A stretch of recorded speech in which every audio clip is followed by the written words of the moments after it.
이사별은 22번째 시간입니다. 이사 23장을 통하여 불효의 무역이 무효함에 대해서 무역이 번성함에 대해서 변론해 보도록 하겠습니다. 본장은 21장과 22장에서 같이 아무리 징계를 주고 교훈을 하며 또 하나님의 환란이 온다고 경고를 하지만 하나님의 사명에는 관심이 없는데 국제의 무역이 번성하여 부를 축적하지만 진노의 날에는 아무 소용이 없다는 교훈입니다. 우리나라가 무역대국이 되겠지만 멸망의 환란 때는 도움이 되질 않습니다. 4대 병마 중 공말의 활동이라고 볼 수 있는데요. 그래서 우리가 성경대로 무역대국이 됐는데 이제 총황말 시대가 와서 이제는 협상주의가 많이 밀릴 때가 심판 때가 온다 이 말입니다. 그 내용은 이제 24장이 나오고 23장까지는 앞에서 이승만 정권이 하나님의 사명국가를 세워지고 또 박정희 정권이 하나님께서 절대적인 권력을 줘서 경제를 발전하게 하는 이런 일이 있어서 무역대국이 된 다음에는 이제는 심판대가 온다는 것을 말씀했는데요. 지금이 바로 그런 시대다. 이렇게 볼 수가 있죠. 1절에서 3절입니다. 둘에 관한 경고라. 다시스의 손쳤더라. 너희는 슬피 부르짖을 자다. 두루가 황마여 집이 없고 들어갈 곳도 없으며 이 소식이 깃든 땅에서부터 그들에게 전달되었음이니라. 바다에 왕래하는 시온상고로 말미암아 부역이 된 너희 해변 거민들아 잠잠하라. 시올의 혹시 곧 날의 국 수수를 큰 물로 수분하여 들였으나 열국의 시장이 되었도다. 이제는 지중해를 중심으로 했던 이게 투르의 항구는 동양과 서양을 이제 왕래하는 국제무역 시장이었죠. 이 시대는 이제 한국으로 보면 이제 부산항과 인천항이라고 볼 수 있죠. 부산항과 인천항이 국제적인 대무역항이 돼서 많은 물건이 오가므로 부를 축적하는 일이 되고 아주 무역이 번성해서 부역이 됐는데 이런 국제적인 항구 도시가 한국이 아주 20세기 후반에 발전이 됐죠. 그래서 이것도 하나님의 섭리 속에 이제는 그런 일들을 통해서 한국 선지자의 사명을 감당할 수 있는 이런 경제적인 기반이 됐다 이렇게 볼 수 있죠. 그래서 과학이 발달하고 모든 의를 이룰 수 있는 준비가 되어지는 이때에 하나님의 섭리가 이루어지고 있다 이렇게 볼 수가 있습니다. 그래서 이제는 많이 계시록 18장에도 보면 땅의 상고들이 통곡을 한다 그랬죠.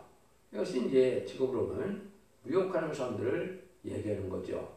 그래서 무역하는 사람들이 부를 많이 축적하고 큰 부자가 된 것만은 사실인데 환란 재앙이 올 때는 그 부가 별로 소용이 없다. 구원받는 데는 부의 힘으로 되는 것이 아니라는 걸 우리가 알 수가 있다 이 말입니다. 그래서 스바냐 1장 18절도 보면 은가금이 풍부하도 환란 날에는 은가금이 구원을 이루지 못한다. 별로 도움이 되지 못하고 망할 수밖에 없는 때라는 걸 우리가 알 수가 있는데요. 지금이 이제 우리가 오히려 야고보 4장 4절이나 야고보 5장 1절 이하를 보면 부하는 것이 오히려 이제 하나님 앞에는 합당하게 살기가 어렵다 이 말이죠. 그래서 세상을 사랑하고 세상과 헛된 것은 하나님의 원수가 되는 것이고 인간으로의 재물을 쌓는 것 자체가 이제 죄가 된다. 왜 그렇습니까?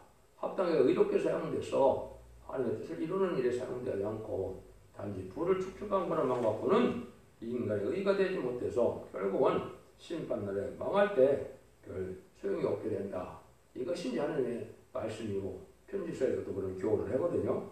4절에서 14절입니다. 시도니아 너는 부끄러워할지어다.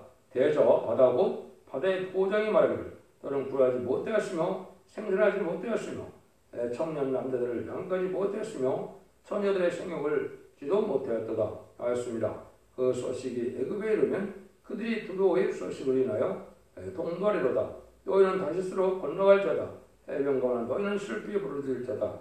이것이 고대 건너는 너희 히라기의 성 곧 그 백성이 자기를 먼 지방까지 가서 유하던 성이나 멸령을 씌우던 자요. 그 상고들은 방백이고 그 무역자들은 세상의 존귀한 자로던 두루에 대하여 누가 이 일을 정하였느냐. 마음으로 여호와 정하신 것이라. 모든 영광의 평안을 욕되게 하시며 세상의 모든 존귀한 일을 멸시를 받게 하십니다. 딸 다시스여 딸같이 너희 땅에 넘칠 자다. 너를 속박함이 다시는 없으리라. 여호와께서 바다 위에 손을 펴서 열방을 흔드시며 여호와께서 가나안에 대하여 명을 내려 그 경과 성을 해파하게 하시고 그러되 너 학대받은 처녀딸 시도나 네게 다시는 희락이 없으리니 일어나 기띨으로 건너가 거기서라도 네가 평을 얻지 못하리라 하셨느니라. 갈대 사람이 땅을 보라. 그 백성이 없어졌느니 곧 아수르 사람이 들짐승이 거하는 곳이 되게 하였으되 그들이 왕들을 세우고 궁들을 걸어 황무케 하느니라. 다시세 선척들아 너희는 슬피 부르짖으라. 너희 경관성이 파괴되었느니라. 이렇게 이제 부가 많이 축돼서 무역 대국이 됐죠. 그래서 심판날에는 부끄러움을 당할 수밖에 없는 것은 하루아침에 삭제한 세력은 없어지기 때문이라는 겁니다.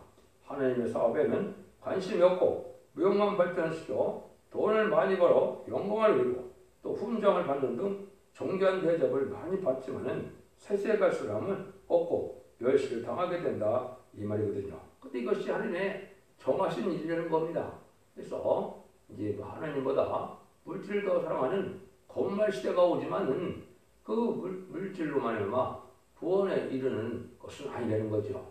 그래서 세세갈 사람도 말세 상리도 길러내지 못하는 세상이 되는데 부만 많이 축적할까 해서 그건 세력을 쌓았다 해서 그것이 인간 정말에는 아무런 유익이 되지 못했는 거죠. 그래서 인간의 힘으로는 절대 안 되고 아무리 무역을 물자가 많고 호화로워도 무효가 된다는 것입니다.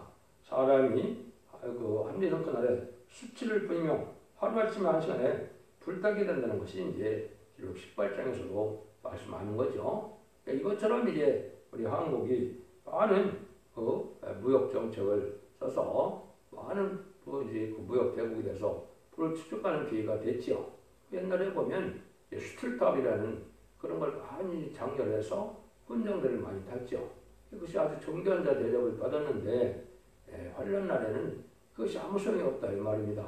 무역을 해서 많이 돈을 벌었다 하더라도 환란날에 재앙의 날에 남은 백성에는 될 수가 없다는 것이죠.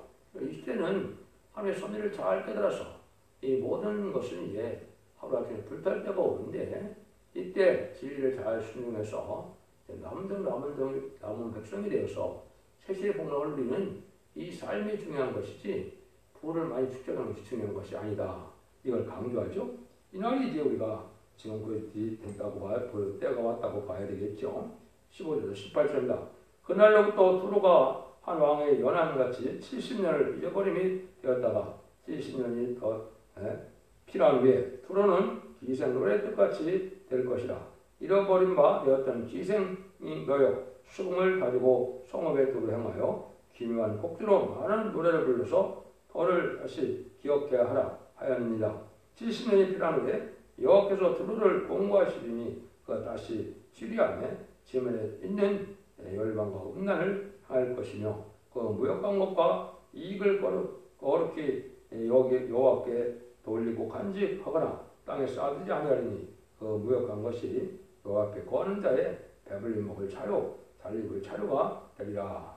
정한 때가 되면 이제 음녀들 이런 정권은 모든 물건 소용없는 때가 오는데 모든 무역한 것은 오히려 여호와 앞에 이제 거하는 자들의 그 배불리 먹을 자료라고 그랬죠. 우리 이제 많은 세상의 재고의 많은 상품이 결국은 환란과 전에 남은 백성에게 필요한 물건이 될 뿐이다 이 말입니다. 이걸 불을 축적하는 자들은 아무 소용없는데 이것이 이제 무작정 이런 시대가 이제 가는 때가 아니고 여기 보면 처음에 70년을 정했다는 말씀을 하죠. 이걸 본 다음에 이제 1948년 8월 10일에 우리가 건국이 되고 1948년 9월 9일에 또 북한이 정부가 수립됐죠. 그걸 본 다음에 70년이 찼죠. 그러니까 이 환란날이 아주 가까운 때다. 그래서 이 국방 환란이 아닌 심판의 환란은 금년일 수도 있고 이렇게 아주 중요한 때 우리가 살고 있다 이렇게 보셔야 맞습니다. 그래서 이런 엄중한 때 우리가 살고 있고 또 문재인 정권의 음녀 정권이 좀 1년밖에 안 남은 거죠. 임기로 와야 1년이고 선거로 보면 1년도 못 남았는데 이제는 이것이 종말을 구하는 때가 왔다 이렇게 볼 수가 있는 겁니다. 그래서 이 시대는 불을 쌓고 세상에 천년만년 살고자 하는 이것이 중요한 것이 아니고 하나님의 정한 뜻이 뭐고 이때 하나님 하시고자 하는 것이 무엇이냐 이걸 지지를 잘 때려서 8년간 전에 남은 백성에 대해서 세시에 들어가는 것이 필요한 때다. 이런 때가 이제 아주 임박하다 이 말이죠. 그래서 고린도전서 3장 20절 23절에 보면 아무리 다 너희 것이 된다 그랬습니까? 하나님 앞에 폭발을 될 것이 된다 이 말이죠. 아무리 세상에 불을 많이 모았더라도 환란자의 날에 살아남지 못한다면 무슨 성이 있느냐 이 말이에요. 그런즉 누구든지 사람을 사랑하지 말라. 마음이 다 너희 것이라. 바울이나 아볼로나 게바나 세계나 생명이나 사망이나 지금 것이나 장래 것이나 다 너희 것이요 너희는 그리스도의 것이요 그리스도는 하나님의 것이라 이렇게 말씀을 했죠. 이런 일들이 이제 때가 오면은 발걸이 걸려야 하는 것이고 이런 때를 이제 우리가 알 수 있는 것은 계시록 6장에 보면 4대 병마가 이제 활동하는 시대입니다. 정치적으로 사상적으로 많은 세력이 대립하는 시대인데 이것이 4대 병마의 시대거든요. 그래서 복음주의인 백말과 공산주의인 붉은 말과 이제 자본주의인 검은 말과 혁수장주의라는 이런 청황갈 시대에 뭐라 그럽니까? 아주 한들에 보리한데요. 밀한데요. 보리 속대로다 그랬죠. 그것은 하루 품삯으로 하루 먹고 살기 힘든 때가 오는데 이때가 바로 인간의 심판때인데 청황갈 시대가 나올 때가 바로 심판인데 지금 온갖 정권 교권들이 좌파 세력들이 지금 잡은 데가 심판된 겁니다. 그때는 그래서 살 길을 찾아야 되는데 계시록 6장 6절에 보면 포도주와 감람들을 해치 말라고 그랬죠. 이것이 마저 인간존의 마지막 첫대에 완전 변론의 역사로서 포도주는 이사 25장 6절에서 8절처럼 오래 저장된 맑은 포도로 연애를 베풀게 되는데 기름지고 홀수가 가득해요. 사망이 없어지는 은혜가 온다 이 말이거든요. 이게 이제 말세복음으로 죽장고 색색하고 죽장과 성장하는 이 말세복음을 전하는 그 역사가 이 포도주인데요. 그 다음에는 이제 감난을 해청하려고 했죠. 이것은 이제 스가랴 4장 11에 보면 두 감난과의 두 가지에서 근기를 내는 대표적인 종이 나타나는데 이것이 승군등대 전에 대표적인 종이 근기를 내는 것은 이제 보대로 7명을 받게 하는 인치는 종의 역사를 뜻했거든요. 이것이 이제 왕권 받는 그러한 성령의 역사이기 때문에 그걸 근기라고 했다. 이렇게 보시는 겁니다.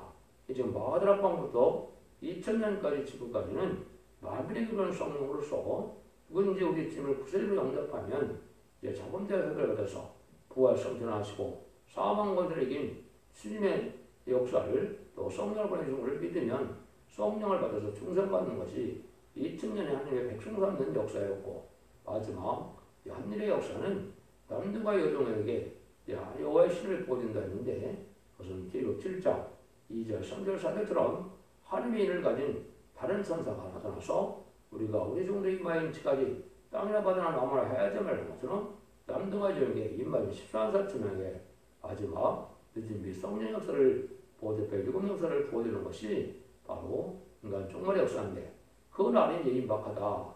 1300년에 들어가서 인치는 역사가 임박한 때가 우리나라에 임하고 있다. 이렇게 보면 때를 정확히 아는 것이 되는 겁니다.